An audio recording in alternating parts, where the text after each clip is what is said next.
গুৰেশ্বৰ মহাবিদ্যালয়ৰ সোণালী জয়ন্তী উদযাপনত বিধানসভাৰ অধ্যক্ষ বিশ্বজিৎ দৈমাৰী। তামুলপুৰ জিলা গুৰেশ্বৰ মহাবিদ্যালয়ৰ সোণালী জয়ন্তী উদযাপনত প্ৰাক্তন ছাত্ৰ ছাত্ৰীৰ সতীৰ্থ সন্মিলনত অংশগ্ৰহণ কৰে অসম বিধানসভাৰ অধ্যক্ষ বিশ্বজিৎ দৈমাৰীয়ে। আজি সোণালী জয়ন্তীৰ শোভাযাত্ৰাৰ পিছতে ছাত্ৰ ছাত্ৰীৰ সতীৰ্থ সন্মিলনত বিশ্বজিৎ দৈমাৰীয়ে অংশগ্ৰহণ কৰি স্মৃতি গ্ৰন্থ উন্মোচন কৰি ছাত্ৰ ছাত্ৰীৰ উপস্থিতি হতাশজনক দেখি যিহেতু কাইলৈ হিমন্ত বিশ্ব শৰ্মা আহিব সকলোৰে উপস্থিতি কামনা কৰে। তেওঁ লগতে কয়, গুৰেশ্বৰ মহাবিদ্যালয়ৰ মই প্ৰাক্তন ছাত্ৰ আছিলোঁ।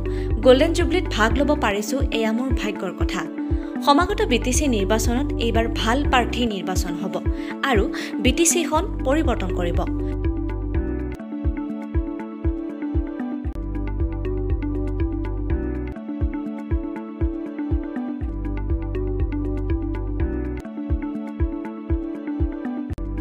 নিজৰ জাগাৰ মহাবিদ্যালয় আৰু যেটো মহাবিদ্যালয় নিজৰ পঢ়াৰ আগতেও নিজৰ নিচিনাই বিভিন্ন অনুষ্ঠান প্ৰচেছন এইখন কলেজতে হৈ আছিল।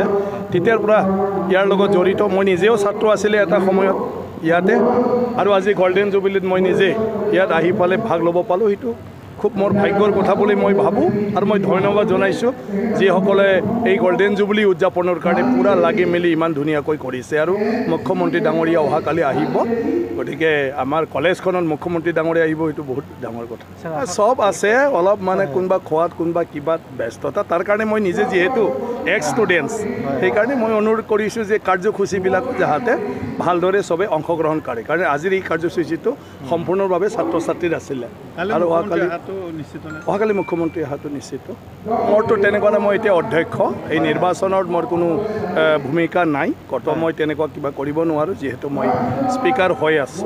গতিকে ইয়াৰ পাৰ্টিবিলাকে মানে যোনে যেনেকৈ পাৰে, আৰু আমাৰ বহুত আছে নতুন নতুন উদ্যমী মানে ডেকা বা মানে কি কয় ডেকা গাভৰু আছে চব, গতিকে সেইবিলাক কৰিব। গতিকে মই ভাবোঁ যে BTCত এইবাৰ মানে চবতে খুব ভাল ভাল প্ৰাৰ্থীবিলাকে মানে জয়যুক্ত হৈ আমাৰ BTCখন ভালদৰে পৰিৱৰ্তন কৰিব। মোৰতো তেনেকুৱা ভূমিকাই ল'ব নোৱাৰোঁ কোনটো প্ৰাৰ্থী বুলি, কিন্তু মই সেইটোৱেই বিচাৰোঁ যে গড়েশ্বৰ সমষ্টিৰ পৰাও মানে ৰাইজে যাকে ভোট দি পঠাব তেওঁ নিশ্চয় যোগ্য ব্যক্তি হ'ব আৰু আমাৰ গড়েশ্বৰ উন্নয়নৰ ক্ষেত্ৰত মানে ভৱিষ্যতত মানে ভালদৰে পদক্ষেপ ল'ব পাৰিব।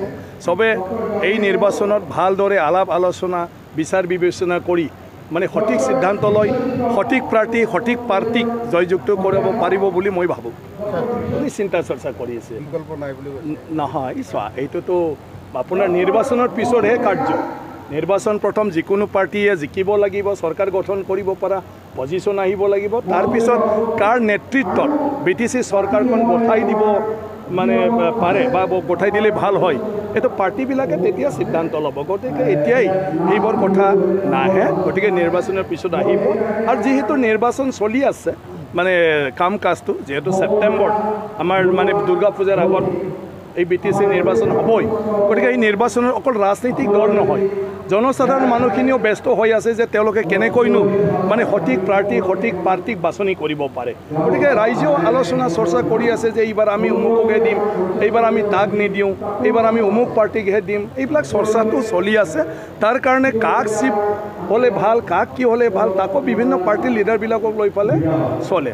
আৰু ময়ো সেইবিলাকত ঝামেলাত কেতিয়াবা পৰি যাওঁ, কাৰণ কিয় মই আজি অধ্যক্ষ, কিন্তু মই BTC বাসিন্দা আৰু BTCৰ ভোটাৰ হয়।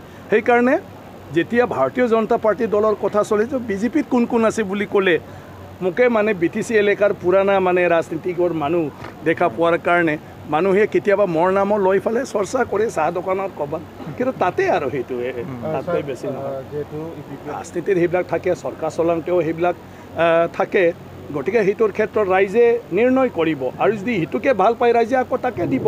গতিকে নাই মই সেইকাৰণে কৈ আছোঁ যে সেইবোৰ মানে আপোনাৰ মানে বিভিন্ন সময়ত চৰকাৰ চলাওঁতে কিবা চলাওঁতে সেইবিলাক হৈ যায় নিৰ্বাচনৰ লগত। এতিয়াতো তেনেকুৱা ধৰণৰ যদি হৈছে, তেতিয়া ইয়াৰ ওপৰত চৰকাৰে এটাই বিহিত ব্যৱস্থা ল'ব লাগে, নেতৃত্ব দিয়া মানুহবিলাক বিহিত ব্যৱস্থা ল'ব লাগে। কাৰণ যিকোনো ৰাজনৈতিক ব্যক্তিৰ দায়িত্বটো হ'ল দেশ আৰু ৰাজ্যৰ কল্যাণৰ কাৰণে।